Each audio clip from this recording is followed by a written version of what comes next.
no gold is not enough. Welcome guys, welcome to this video. And in the last video we displayed the data from database. We have the country names here with the sum of amount that we had stored inside the database. So in this video what I want to do, I want to create a form and insert data into the database using PHP. So let's do that. So if you want this code, this is available in the last video's description. You can download it. So for now what I'm going to do, I'm simply going to remove this code from here. So the structure of this is like we have a DB file on the top included, and here is the database connection, and in index.php I'm going to include the form here. So I'm going to create a form here now. So it's going to be form, and form requires two parameters, action and method. In this case we are going to use method post. Now here inside we need to create input. So input, and it's going to be type text, and name going to be equal to username. Now if you go to the browser in the database, I have a table named users. If I go inside it, we have the structure of user underscore name, email, password, created underscore add, updated underscore add. So these fields we need to set data to for. So user underscore name is already here. We can set placeholder as well, and it's going to be user name. Now after this I will put a BR break tag, then input. Now this input is going to be text as well. It's going to be email, and we can say here email, and after that another BR. Then we want to put this again, and this time it's going to be password. So for password type going to be password. If you want to put the validation for email, for using HTML, you can put the type to email as well and input when you get the email. But usually we use text, and then we use the JavaScript or jQuery for validation. For this is something out of scope for this video, but just to let you know that you can do that. So here I put password type is password, and name going to be password. Placeholder, we want it as a password. So if we go and see our database, there we have username, email, password. These three fields are fine, and these two fields we are going to put the current time when we're going to insert, and ID going to be generated automatically. So from the form point of view, we are almost done. We want a break here and a button. So I create a button here. Now this can be of type submit, and it should be alright, and it's going to be submit. So I save this now, and let's see how it looks. I go to the page, refresh, we have username, email, and password, and the button. Now we want to send this data to a file. But I'm going to create a file which is going to handle the process of this data. So in our project in functions, we have a functions.php where currently I have this function that we are not using currently. So what I do is simply say here action is going to be functions / functions.php. So when the form we are going to submit, it is going to send the data to this file. Now here in the functions.php we need to set up a few things. So what I'm going to do here is we're going to check that here. So first of all we need the database connection, which is here that we are including.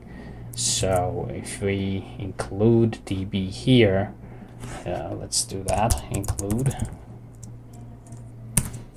And currently we are in functions. So we need to get out of this folder first. So one time we get out, now then we get into DB.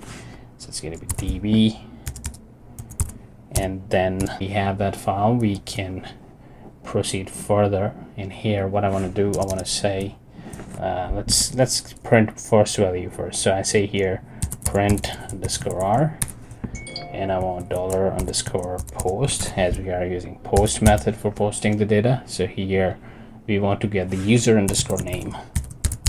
So let's see if we are getting the data correctly or not to test things out. So I go here and I refresh. Now we get include DB, fail to open no such. Alright, so we are including DB in functions.php. If I go to index.php, we have include functions.php here. We don't need this file currently here, so I'm going to comment this out, and this should resolve the error that we are getting here. Now that error is gone. Now we have our form, we can deal with that. So let's see, I go to browser again and refresh. Now put a name here. I say Roger, email some@gmail.com, password is test.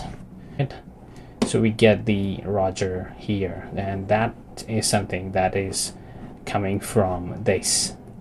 So that means it's working just fine. So if I go, if we need to remove this, that is coming up front. It says database connected successfully.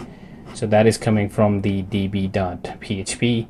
So we can simply comment it for here because it's working already. So now we are getting one value. Let's deal with the other values. So what I do here, I'm going to create a few variables. So I say dollar user name, and this way. Now we have these values, then we can even put the validation, but for now I'm just going to insert it straight away. So I say dollar SQL, and it's going to be into. Now the table name we have here is if I go there, it is users, so we need to define that here. I say users. Now we are going to put the values. So the values, we need to put the name of the fields that exactly same given here. So we have I need to change this. It's a uset underscore name, so let me change that first. Yeah, it's going to be user underscore name. All right, so user underscore name, email, and password. So we need this. So now afterwards we need values. So we're going to pass here values, and values we need to put in parentheses as well. And here in values, I want to pass the variables that we have. So to pass the variable, we will be putting single quotes, dollar user name, comma. So we have these as they should be. Let me put them here. ULI underscore query, and it requires first parameter, which is the connection. So dollar connection. Now this connection is coming from DB file. If you go to DB, we have dollar connection here, so we are calling that here, and then the comma, and then we pass the SQL. So we are passing it here. Now once this is going to done, I want to redirect user to a page or somewhere. So to do that, what we do, we use header function. So header, and we are going to say location. All right, location, and it's going to be because we are in functions and we need to redirect back to index.php, so we need to get out of one folder. So in that case, we say // index.php, because that's the file name. And here we can say anything if you want to. If I say here register is equal to success. All right, now I'm hoping everything is done. Now let's see what we need to do here. So again, let's test it. So let's see if it is working or not. So I go here and I refresh the page. oh sorry, we need to go back to the and refresh here. So I'm going to see here in users we currently have no data. Here I'm going to put the password to be 12345 and I hit submit. Now we get the redirection. We have the register is equal to success. If we go to database, refresh, we do not have an entry. Now let's see what happens. Alright guys, so in the code, the insert query, I'm not closing the single quote here, if you can see here. So I'm just gonna close it now. And now if we go and try to insert it, it should work finally. Now I'm gonna refresh the page and I'm going to password is 12345, submit. We get register success. So you can see that the entry is here, and we have the username, user email, and the password 12345. We are not currently hashing it or encrypting it, anything. We are simply inserting it, and we are getting the time automatically. Now time is coming automatically because in the structure we have current timestamp set to default, so it's picking from there, and ID is something that is going to get generated every time automatically as it's a primary key, and it's going to be. And our goal is not in her.